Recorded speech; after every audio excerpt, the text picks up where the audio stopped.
کیا روزے کی حالت میں برش اور اسی طرح پیسٹ لگا سکتے ہیں؟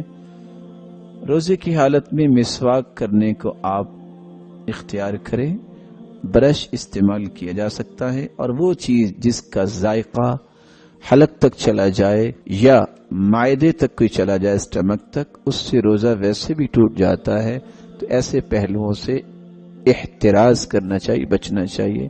اسی لیے رسول اللہ صلی اللہ علیہ وسلم نے فرمایا تھا نا کہ تم کلی کرو وبالغ فی الاستنشاق الا ان تکون صائما، تم اپنی ناک میں پانی چڑھاؤ، اور کیسے؟ وبالغ، مبالغہ کرو، نتنوں تک لے جاؤ، سوائے اس کے کہ تم روزے دار ہو، اس وقت مبالغہ نہ کرو۔ تو ایسی چیز، اس سے انسان کو احتیاط برتنی چاہیے۔